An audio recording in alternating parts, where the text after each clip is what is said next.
Okay, we're joined now by Wofford coach Dwight and student athletes Jackson Sivills, Corey Tripp, and Jeremy Lorenz. We will kindly ask Coach for an opening statement, then direct all questions to the student athletes. When that's finished, they can be excused, and we will return to questions for Coach. Coach, if you would, please start us off. Yeah, obviously, first off, congratulations to Tennessee. They're a really good team. They played really well. They're a 2 seed for a reason. They did a great job, I thought, executing their game plan on both ends. They're a tough and physical team, and obviously, Chaz Lanier really got going, which obviously helped them. But more than anything, really proud of our guys, really proud of this group. We talked about in the locker room that there's not going to be one game that's going to define what this team has accomplished. And at the end of the day, there's only 6 teams in Wofford basketball history that can say they've been able to play on this stage. And at a program that is rich in history and tradition, for this group, for these guys up here and the guys in that locker room, to be able to etch their name in Wofford basketball history is something that nobody can take away. And so really proud of this group. We shot the ball relatively well. There were definitely times where, we had some errors that probably, cost us being able to go on more runs and shorten the gap. But overall, couldn't be more proud of this group's effort. We fought until the end, and obviously we lost to a really good team. So really, really happy for our group of what we accomplished overall in this year. Questions for the student athletes? 4th row on the left. Isaac Bourne, Mid-Major Madness. Jackson, you're getting to come back to your home state and play in an arena that you were denied a trip to your senior year of high school. What does that mean to be able to come back in here and have a great performance? Obviously it's pretty cool, but I was just focused on doing all I could for our team. I know that, it's obviously a great experience for me, but the team is more important. And, we, like Coach said, we lost to a really good team today. Credit to Tennessee. They're a very, very good team. I'm just blessed to be able to put this jersey on, and very blessed to be a Wofford Terrier.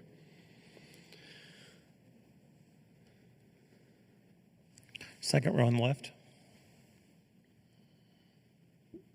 Wes Rucker, 24/7 Sports. Corey, this so much gets made about what conference people play in and all going into this tournament and the difference in the physicality or the size. How much, if there is any, is there a difference, from what you see when you're in the conference season to coming here and playing a team like Tennessee? It's not much a difference.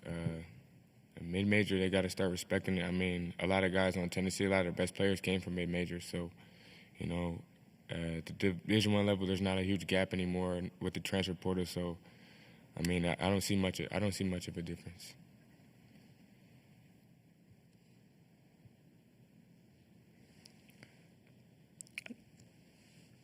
Same person on the left.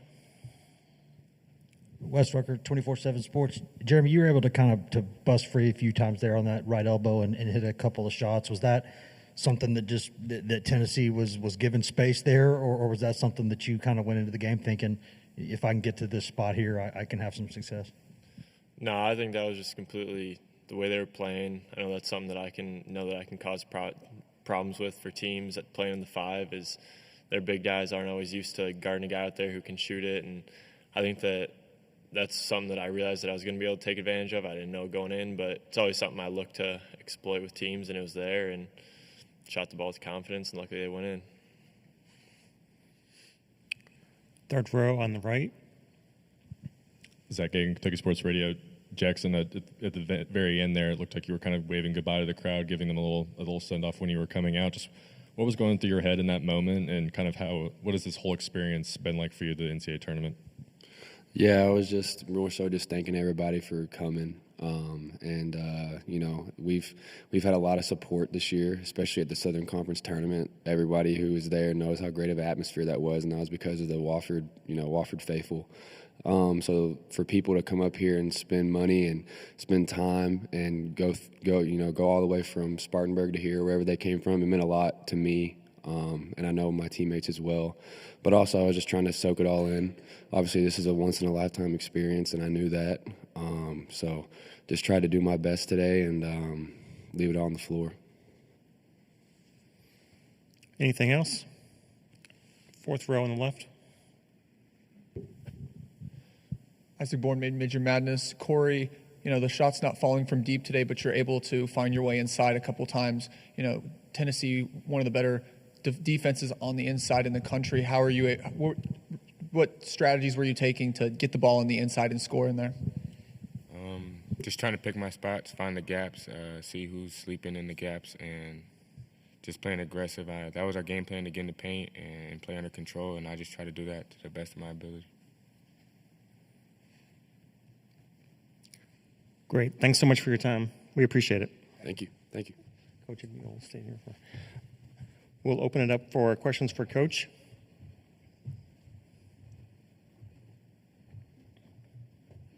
Okay, fourth row on the right.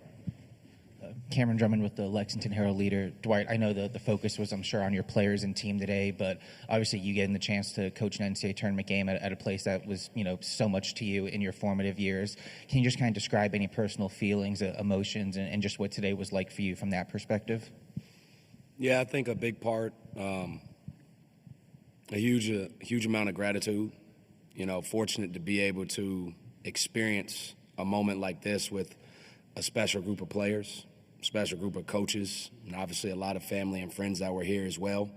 To be able to experience that anywhere, I think is something that I don't take for granted. To be able to experience it at a place, as special as Rupp Arena in Lexington, Kentucky, that I was able to, grow and mature from a young man into a man, is something that I can't even really fully put into words. So really, really appreciative, and just have a high level of gratitude to be able to experience such a special event at a special place. Fourth row on the left. Coach, you go into the SoCon tournament as one of the lower seeds, and then you're able to get through some tough teams in what is a really talented conference this season. What was your message to your team going into the postseason that gave them the ability and the fight to be able to go through that winning streak and then bring it into Rupp Arena tonight to fight with a good Tennessee team? Yeah, there's no hiding. Obviously, we've had some ups and downs, but a lot of that comes from us playing really good teams, and it starts in the non-conference. We played one of the 40th toughest non-conference schedules in the entire country. And so there's definitely games we wish we had back that I thought, and our whole program thinks we could have won, but we didn't. But we challenged ourselves and pushed ourselves. And you can apply that same philosophy and logic to the conference. The Southern Conference is one of the 5 best mid-major leagues in the entire country. There's 6 top 150 teams in that league. And honestly, this year is really not an anomaly. The last 5 or 6 years has been one of the best mid-major leagues in the entire country. And analytically, we were one of the 3 best teams. So again, similar to the non-conference, we definitely dropped games that we wish we didn't and we wish we could have had back. But you bottle all that up, we were a really good basketball team, and obviously our record may not have indicated that, but we were still playing really good ball. And so there wasn't a whole lot that I had to say. Our team knew we were a great offensive team, and we were really putting things together, and we were playing really hard and well defensively. And we went into the conference slate. The 3 teams we played, we had already beaten. And obviously they're really good teams. And the reality is, in order to win 3 games in 3 days in Asheville, you're going to have to beat 3 really good teams. And to our guys' credit, they had the confidence, A, because they've beaten a lot of those teams, or we've been in a position to have really good success against those teams. And so credit our guys for staying with it, for believing. I think a lot of guys, a lot of teams, would have let that adversity shut them down. But our guys kept fighting and kept staying true to our overall message. And I thought, credit to them. And it's a big reason why we were cutting down the nets on Monday night. Second row right here on the left. Wes Rucker, 24/7 Sports. Dwight, I don't know if anybody really has any secrets anywhere this time of year with all the film and all the analytics and everything, but it seems like for just all season, Tennessee's used a lot of different screens, but a lot of those when Lanier curls there around the elbow, and they just have a lot of success with that. What is it, I guess, schematically or with the talent or whatever it is that makes that difficult for people to stop? Well, first and foremost, he's a great player, right? It's a reason why he was able to have the success he had at North Florida, and similar, right, to a Dalton Connect last year, has been able to transfer and have similar success, if not more, at Tennessee. He's a really good player. I thought we did a pretty decent job. A lot of times he took 22 shots. I bet you 2/3 of those were contested shots. He elevates on his jumper. He obviously has a really high release. So even if you're there, he's still going to be able to get those shots off. And so a credit to him. I thought he does a really good job. No matter if you're in front of him or not, he can really get a shot off against anybody. And he's not a guy that can just catch and shoot. He's quick. I think he does a really good job of utilizing screens. They do a great job with their size and physicality of setting great screens for him. And so I think, anytime you face really good players and really good teams, right, there's, like to your point, there's no secrets, and you're not going to be able to pitch a shutout. You're going to have to live with certain shots.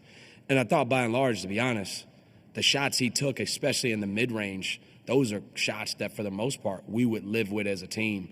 I think the biggest part for us is, going into halftime, they had a 50% offensive rebounding rate. So when we were getting decent quality looks that they were missing, they were getting back half of those. We did a better job in the second half, but with a team like Tennessee, to spot them a 9-point lead at halftime, and obviously, large credit goes to them for getting that lead, it's going to be really hard to make up ground. I thought we did a better job in the second half of being able to score, but we just weren't able to generate enough stops, and obviously a large credit goes to their ball movement and their screening and shot making. Back row on the left. Gavin Allen, iHeartMedia. Coach, can you just kind of talk about, you talked about how Wofford made it here in, your guys' history and just being here. What does it mean for you guys to go forward and knowing that this is a place that you all deserve to be? You guys fought. You had a great season. This is somewhere for your guys that you all deserve to be here. Moving forward, going into the offseason and things like that, knowing that you guys have a goal every year to be back here, what does that look like for you all going forward? And how can you reassure your guys and knowing that this is something that you guys work and strive for each and every day in practice and in games and, in the film room? And what's that going to look like for you guys? And just if you could just talk about that a little bit. Yeah, we have a great group of guys. And to your point, this is a rich history and tradition. And, one thing we talk about, and obviously I'll be honest, a large credit goes to Mike Young, right? The foundation that has been laid and what we stand on right now as a program, a large part of that is due to him and the foundation and the culture that he really helped cultivate here, starting with their first championship in 2010. And so for us, we talk about it and we're open and honest with it. And I thought our guys, they did a great job today. Us just being here, right, for a lot of teams, just getting to the NCAA tournament is more than enough. And there's nothing wrong with that. Everyone's situation, every program is different. And for us, we talk about it in recruiting. It's not about just making it to the NCAA tournament. Be open and honest. Our goal is to be a Sweet 16 team. And there's people that probably will look at that and say, that's a little bit delusional or that's too unrealistic. But to be honest, like no one in that locker room, coaches, players, no one cares whether it's unrealistic or not. We know it's realistic. It's going to take a lot of hard work. It's going to take, to your point, in the offseason of us getting back to working and being physically, mentally, and stronger. But we have the ability to do it. We have the guys in that locker room to be able to push this thing forward. We've done a great job over the last 15 years of being a staple in March Madness and the NCAA tournament. And moving forward, our goal is going to continue to push that forward and go above and beyond. We've done a really good job so far. And so for our guys in that locker room, their objective is going to be the same next year, to get to this platform and to be able to go above and beyond this first weekend.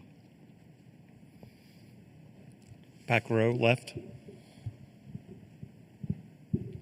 Ethan Grant's Cats coverage. You talk about this being attainable for schools like you, and people think, oh, that's silly. But, I mean, the players mentioned it. The best players on these teams are mid-majors because of the transfer portal. So going into the season, is that kind of a mindset you show? Like, look, these guys are going here, and you're playing against guys that you were playing against last year in mid-majors. Does that kind of give you guys a confidence that you guys do have a chance to get to that Sweet 16 like you said?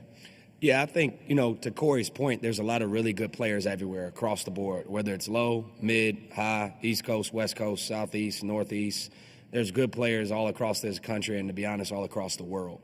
And so for us, when the year starts with the group we have, we can't worry about what other teams are doing, how good other teams are. All we can focus in is how Wofford basketball can be the best that we can be. And so for us, when we have the group that we have, that's going to be our singular focus. And it was this year. Our goal was to be the best possible team that we can be at the end of the season in March. We wanted to be playing our best basketball. And our guys did that. And we came up short tonight.